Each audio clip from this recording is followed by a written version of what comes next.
John Redondo. I'm very good now at the name pronouncing, I think. John Redondo says, fantastic question for Ken. Do you think Blake Monroe, aka Mariah May, will be a perfect mixed tag team partner or valet manager for you in WWE 2005, 2006, or 2007? Thank you. I'm not sure who Blake Monroe is. She's Is in that a WWE new right now, isn't she? character? Must be, yeah. Blake Monroe. She Yeah, had she just came to NXT. WWE Yeah. from AEW. I'm sure. Did she? Oh, who was she in? Oh, yeah, she was someone else. Mariah May, wasn't Yeah. she? Ah, Yeah, it says you there. said Blake Monroe, aka Mariah May. Yeah, yeah, I think that would be pretty cool. I don't know if they're referencing 2005, 6, or 7 there because in the WWE games, and I know a lot of people online have been saying we'd love to see Mr. Anderson in a 2K game, one of the most up-to-date ones, because those I'd like to 2006. see me in one of those too. The paydays for those. Well, in fact, tell us a badass. little bit. Tell us a little bit about what the payday was like, because as like just gamers, the people that Yep. played these games, we don't know the business side of that. How does someone approach you about being in the game, and what do you have to do? Well, they just, hey, you're obviously you're in the new game. I think when I started, I was in the 2005.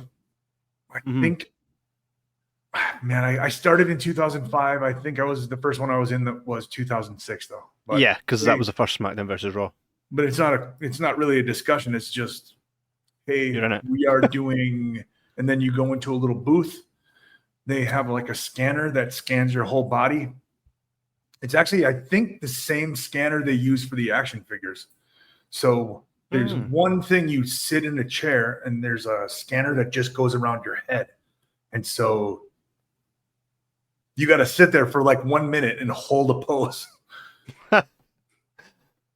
Nice. Which is, you see my action figures. It's like I've got, I think, 33 or 34 different action figures from just my time at WWE.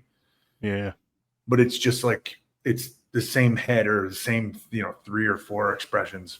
Just, but anyway, and then they'll have a day where you go into at least when I was there, it was a trailer that would pull up, and you go out in the trailer and it's a sound studio, and you just, okay, here's the scenario.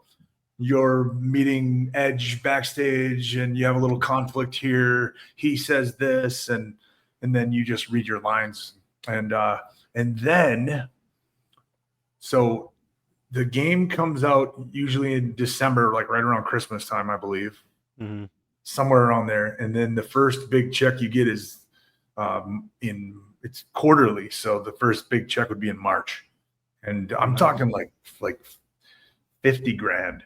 What? Just for fucking. You're joking. Yeah. And do they stop? Do they stop when you leave WWE, or do you still? So no, and then that's just for that one game. But then you keep getting residuals. So you get quarterly residuals, right? So then it's 2005, 2006, 2007, 2008, and then it stacks. So you get the quarterlies, but the big one for every year, the big one is always the first quarter. Right. It's always the March paycheck is at least for the video game. Yeah. So with those games, obviously, not a lot of people are buying them now because they're retro now. Okay, but now like 2K it's a yearly thing. I think they just give a fresh lick of paint on the previous year's game and update the voices. Not do you know? Do you think it'll still be that type of thing? Because I know a lot of the infrastructure changes. You think it'll still be like that? Do you know what anybody said to you? Well, I think it's just they keep that same infrastructure until, at some point, some new sort of technology comes out or they have new abilities that have been sort of unlocked that now we're able to have this new mechanic that they can introduce. But yeah, it's not hard for the talent at all. Like we don't have to do anything. We don't really have any, well, I never did have any say as far as, storylines or anything like that. And one of my friends, Justin, actually did, he used to wrestle on the independent on the independent scene here in Minnesota. His name was Helmut von Strauss. Remember? Nice. And he ended up working for who did the video games when I was there? That would have been THQ. THQ. He worked for THQ, and he actually wrote the scripts. So he had some pretty cool scripts, some pretty cool storylines that I was involved in. Did you have to do much promo for the games when they came out?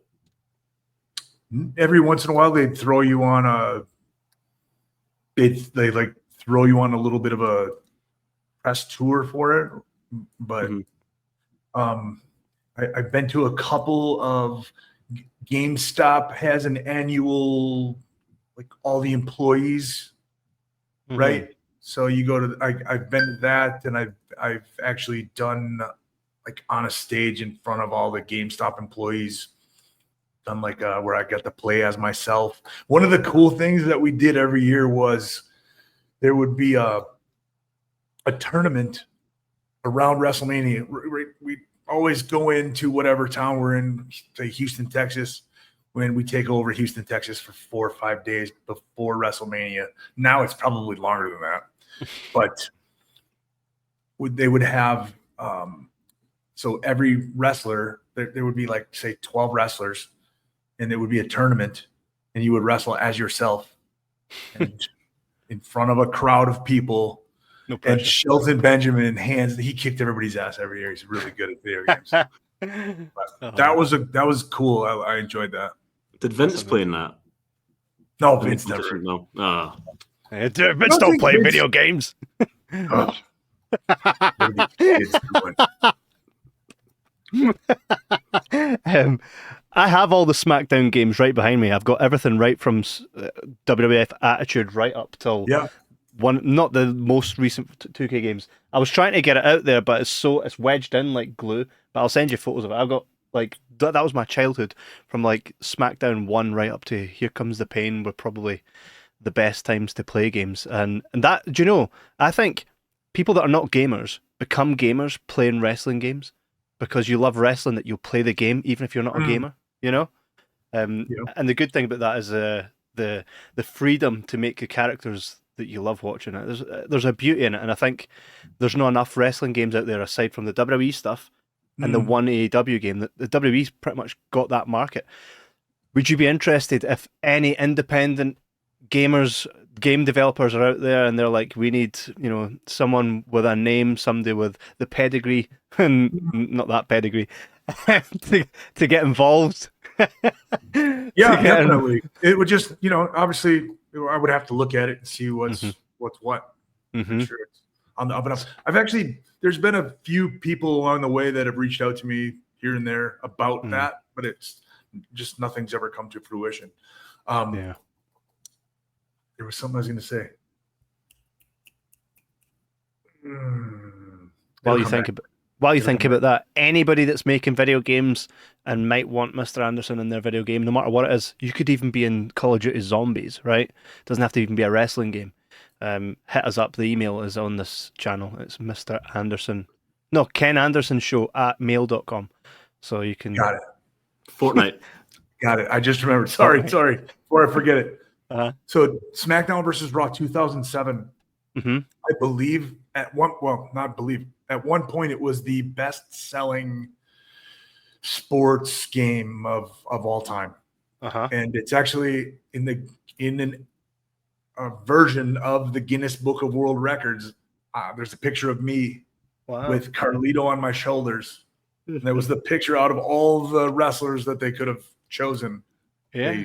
They picked that. So I've actually got it in a frame at the Academy on a wall. That's phenomenal. You need to send me a picture. I'm in the Guinness Book of World Records. One of those reasons I think that was one of the best games is truly this.